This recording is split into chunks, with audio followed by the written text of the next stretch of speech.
أعوذ بالله من الشيطان الرجيم بسم الله الرحمن الرحيم الحمد لله رب العالمين والصلاة والسلام على رسولنا Muhammad وعلى آله وصحبه أجمعين. Draga braćo i cijenjene sestre, poštovani džemate, assalamu alaikum wa rahmatullahi wa barakatuh. Meni je veoma drago da sa ovakvim skupom, sa tekbirima, sa hvaljanjem Allaha Đelešanuhu, sa učenjem Kur'ana, sa ilahijama i kasidama kojima se slavi Allah Đelešanuhu i Božji poslanik Muhammed sallallahu alaihi wa sallam, da sa takvim skupom započinjem svoj rad u ovome džematu.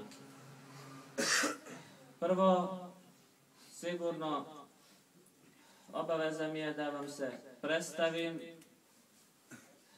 jer sa nekima sam se već upoznao, a sa mnogima eto još i nisam se dobro upoznao, ali ako Bog da inša Allah bit će vakta i upoznat ćemo se dobro. Ja sam Abduselam Fetić,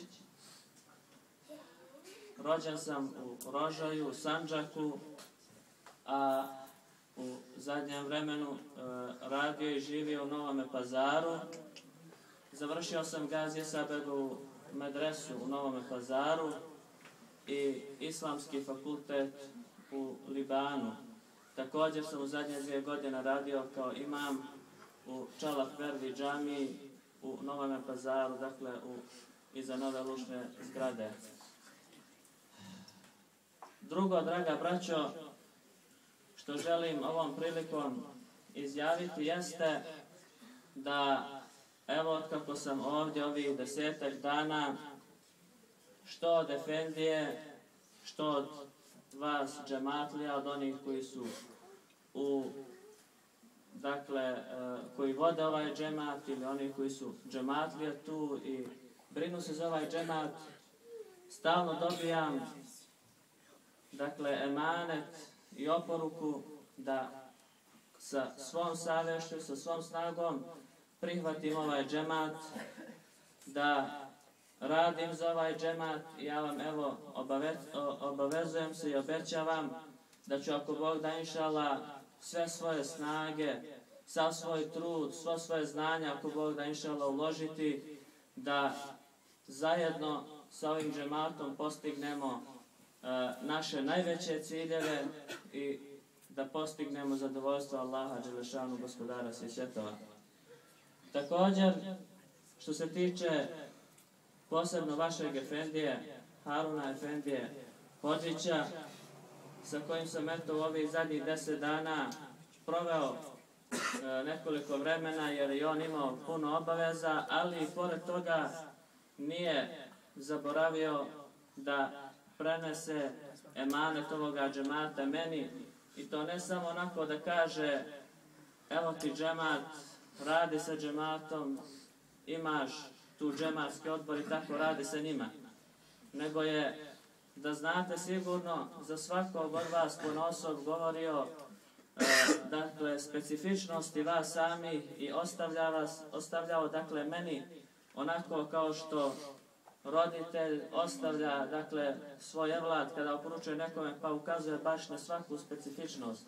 I da znate, dakle, i u to malo vremena, opet Efendi je uspio da mi o mnogima o vama kaže i da oporuči, dakle, na emanet ponosom svakog od vas. Dakle, ne džemat čitav, nego, dakle, svakog od vas da mi ostavio emanet. Ja ću oko voda, inšala, taj emanet truditi se da ispunim.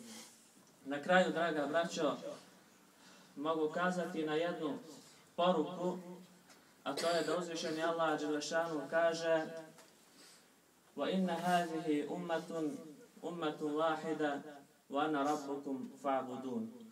Kaže uzvišeni, zaista ste vi jedna zajednica, a ja sam vaš jedan gospodar i mene obožavajte.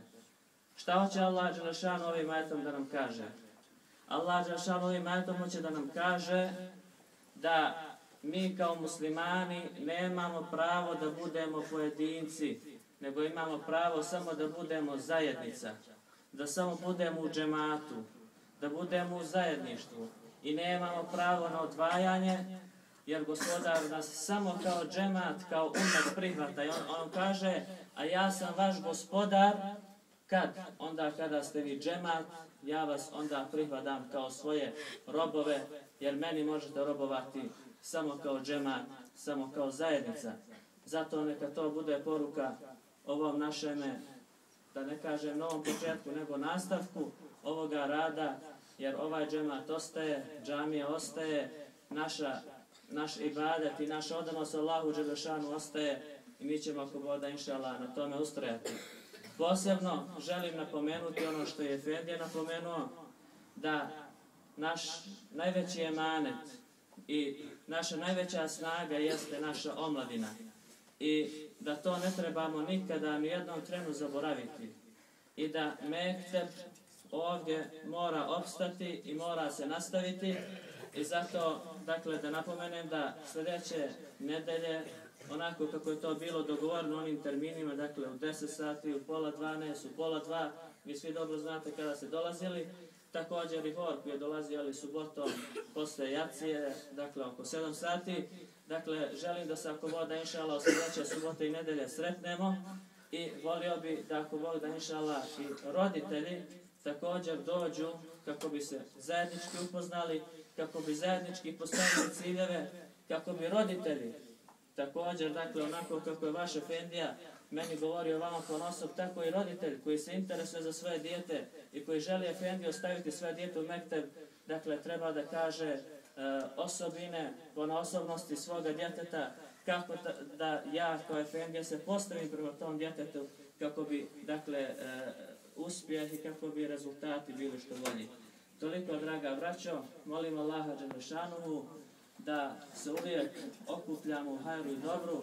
Molim Allaha dželešanuhu da nam učvrsti naše stope na putu Islama i da nam sastavi u džennetu. Amin.